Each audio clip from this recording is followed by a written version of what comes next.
Mesdames et messieurs, bienvenue à la chronique du soir avec notre consultant politique Agapite Napoléon Maforican. Bonsoir. Bonsoir Romiade, bonsoir à tous nos téléspectateurs. Du 19 au 22 janvier 2021, la conférence épiscopale du Bénin s'est réunie en session plénière ordinaire de l'année pastorale 2020-2021.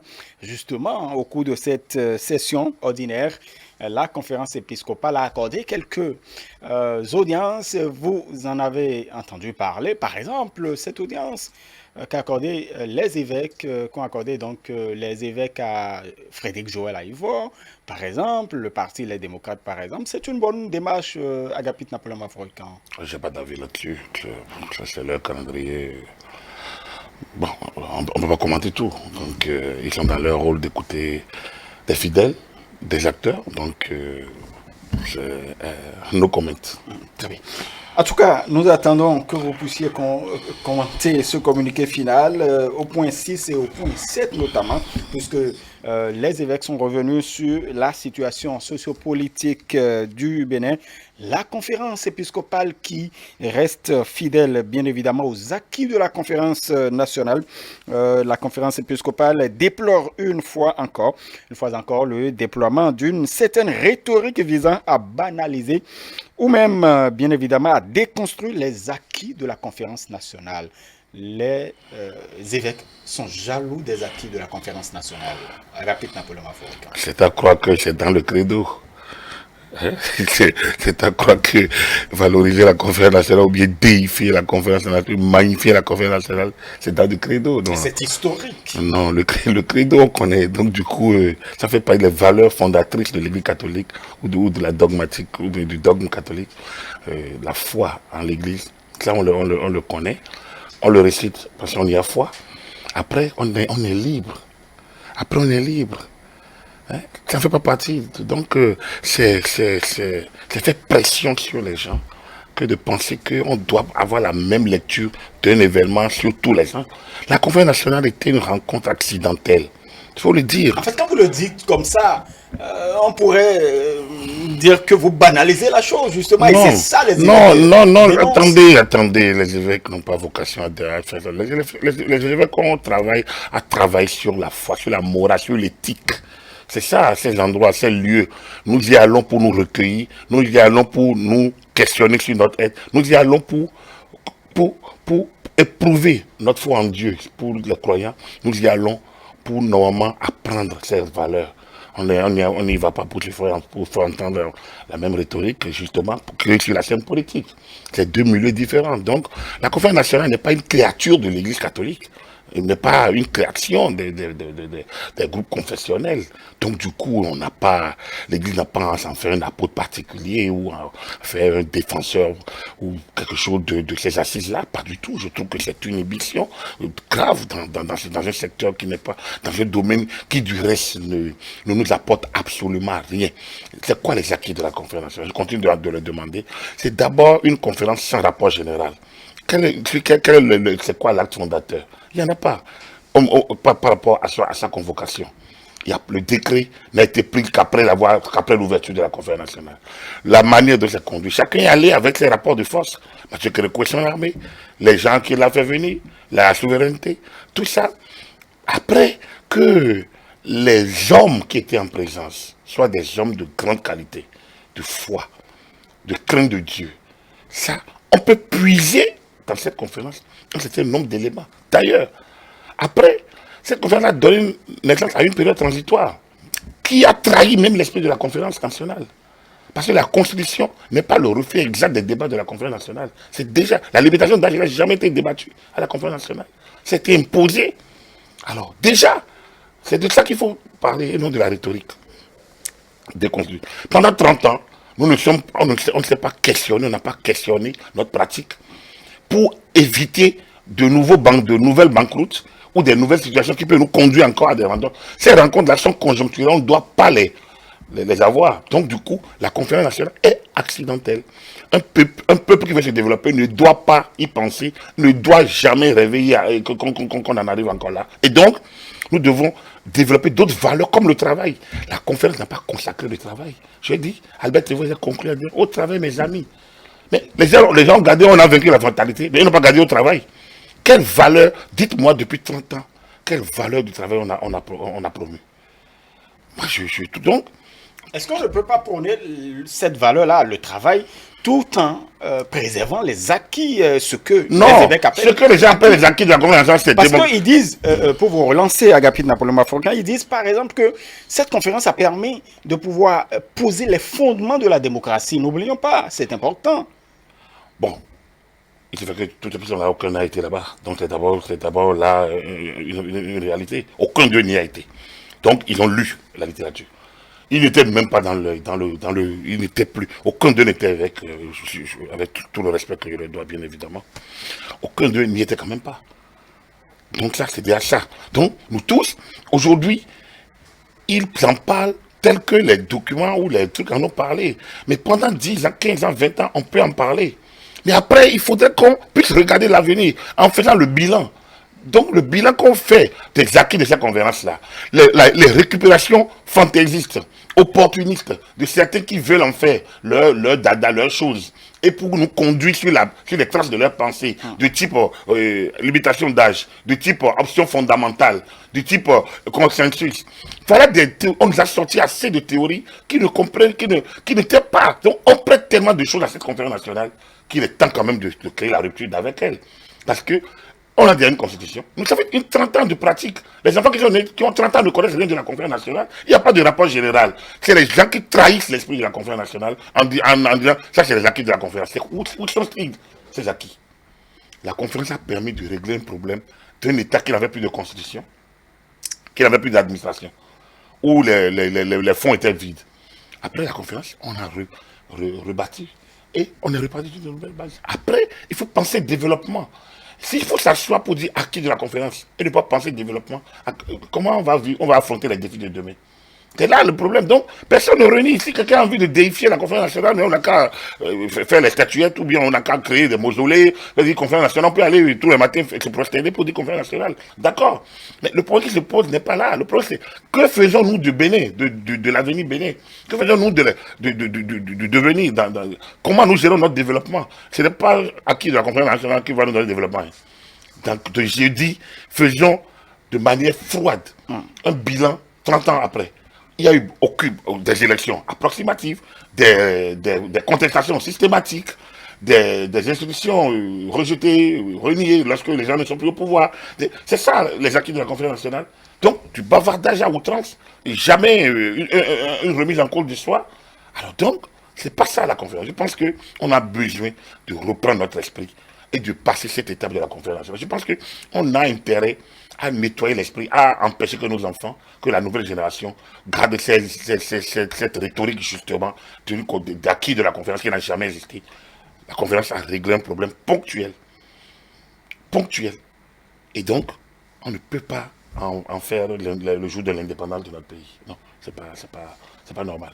Donc, je pense que j'ai un gros malentendu. C'est un débat d'intellectuels, comme je dis. Ce n'est pas taillé dans du marbre et ce n'est pas dans la dogmatique, c'est pas dans le credo catholique. Donc du coup, on peut ne pas être d'accord avec le clergé. On peut rester catholique et ne pas être d'accord avec le clergé. Parce que j'estime que ça c'est un débat politique. C'est un débat politique et la conférence épiscopale, normalement, n'a pas à s'y mêler. Mais bon, comme ça leur plaît depuis une décennie, d'être très présent et visible dans le débat politique, bon, on va leur poser aussi la réplique politique. Voilà. On aime quand même l'appui de l'Église, donc au débat politique. Je connais la doctrine sociale, je connais qu'on parle de la doctrine sociale de l'Église, je connais le caractère utilitaire d'un certain nombre, mais honnêtement, l'immixtion de l'Église dans la politique me pose un gros problème. Parce qu'en fait, c'est pas la première fois que je le dis avec tout le respect que je dois à l'institution, mais je trouve que la communication de l'Église pêche. Je pense peut-être qu'il pose des problèmes sérieux. Pour qu'elle dit l'Église, c'est trop dit. Par la conférence épiscopale du Bénin. Je pense que c'est beaucoup plus simple en parlant de la conférence épiscopale du Bénin. La communication pêche. Parce que l'orientation qu'elle fait n'est pas bonne. Surtout quand il y a crise, quand il y a des situations. Moi, je pense que pour une institution aussi sérieuse, devrait être située par exemple des responsabilités. Lorsque, aujourd'hui, on a voté une loi depuis 1 an et demi, pratiquement la révision de la Constitution, que les dispositions qui sont là pour aller aux élections sont contenues depuis novembre 2019. Et c'est aujourd'hui qu'on se rend compte qu'il y a des sites qu'on dit élections inclusives. Ces choses-là ne viennent pas du néant. Le dialogue, il faut être deux pour dialoguer. Mais alors, est-ce qu'ils ont écouté les partis? Est-ce qu'ils ont tenté de rapprocher les positions? Mais donc, il y a un travail qui doit être fait en amont. Vous n'oubliez pas qu'il y avait quand même des démarches pour une médiation qui n'a pas abouti. Non, l'Église a son canal. Tant que c'est moins bruyant et le fond, l'Église a une diplomatie. L'Église a son canal. Et je pense que les évêques du Bénin ne sont pas moins outillés pour ça. Mais le problème qui se pose, c'est quelle est leur posture, quelle est leur orientation. C'est que je déplore. Pour moi, il y a une politisation de leur prise de parole. Et ce n'est pas normal. Est-ce que c'est la position tranchée qui vous qui pose problème? Je dis que c'est le débat politique et un débat dynamique. Et donc, les confessions religieuses doivent s'en méfier. Ils ne peuvent pas se mêler de ça. Ça pose un problème de positionnement. Parce que les fidèles qui vont à l'église, qui vont dans nos mosquées, sont de plusieurs tendances, de plusieurs courants de pensée. Et donc, on ne peut pas leur imposer une orientation politique. Moi, je pense qu'il y a un malentendu là, sur lequel il faut bien quand même que l'église se préoccupe de la situation sonore de l'environnement, par exemple. La pollution sonore dans les quartiers. C'est son droit. Après, elle verse ça à qui le droit. Et dans les homélies, elle sensibilise ses fidèles. Dans les séminaires, dans les grands rassemblements périodiques que l'Église sait faire, elle sensibilise ses fidèles. C'est son rôle. C'est pour ça que les fidèles aussi, quand ils payent. Il faut des crêtes, ils payent des dîmes, ils payent des délits de culte, ils payent un certain nombre de trucs. Parce que l'Église a une fonction sociale, une fonction éducative. Donc, du coup, c'est son travail également d'accompagner les pouvoirs publics. Est-ce que quand mais ce n'est pas dans les communiqués du genre relayés sur les médias, donc, qui en rajoute à certaines agitations, c'est pas ça qui règle un problème. Et l'Église doit évaluer, justement, la conférence épiscopale doit évaluer depuis 10 ans ces sorties médiatiques et nous dire quels sont ses résultats. Il n'y en a pas. Sous Yahi, c'est la crise permanente. Sous le président Talon, même chose encore. Parce que... Bon, on ne pourra pas dire que c'est du fait de l'Église. C'est du fait d'un discours tranché, orienté et à la limite partie prenante. Et ce n'est pas normal parce que moi j'estime, en tant que acteur de la pensée libre, que nous devons être là où... Chacun doit se sentir à l'aise là où il est. Si je veux... Je vous ai déjà dit, la société doit... On doit clarifier le jeu. Je pense que les confessions n'ont pas pour mission de s'immiscer dans le débat politique. Ils ont à garder dans leur posture et à contribuer de leur manière à l'édification d'une société de paix, de dialogue, d'amour et de partage. De paix, de dialogue, d'amour et de partage. Et pour ce faire... Est-ce que ce n'est pas pour la paix, justement, que l'Église catholique, ou du moins la conférence épiscopale du Bénin, pense que, justement, de plus en plus, nous avons des divergences croissantes au niveau de l'univers politique et qu'il faille pour 2021, donc pour l'élection présidentielle de 2021, une élection transparente, réellement, puisque ce sont les mots utilisés, réellement inclusive et démocratique. Ça n'existe pas réellement inclusif. Ça n'existe nulle part. Ça dit qu'une élection, elle est sincère, elle est pluraliste. Donc l'élection inclusive, c'est des inventions tropicales. Donc je pense que l'élection doit être transparente, elle doit être sincère, elle doit être... Voilà. Donc c'est les deux. La sincérité de l'élection. Donc quand on dit pluriel et transparente, c'est ouvert. C'est déjà ouvert. Après, on ne peut pas forcer quelqu'un à aller aux élections. Parce que quand on dit inclusif, c'est comme s'il n'y a pas de règles. Pour devenir prêtre, il y a des règles. Pour devenir évêque, ce n'est pas tout le monde qui a envie de devenir évêque. Pour évoluer dans l'église, il y a des règles. Pour être président de la République, il y a des règles. Ne deviens pas pape qui veut. Il y a des règles également. Internes, écrites ou non écrites. Donc pour aller à une élection présidentielle, il y a des règles écrites. Là, cette fois, c'est écrite. Alors, si déjà le vocabulaire épiscopal ou bien le vocabulaire du clergé béninois va dans ce langage de tout le monde où on parle d'inclusif, c'est comme si il faut ouvrir, il faut plus mettre de règles. Dans quelle société il n'y a pas de règles? Dans quelle organisation on peut évoluer sans règles?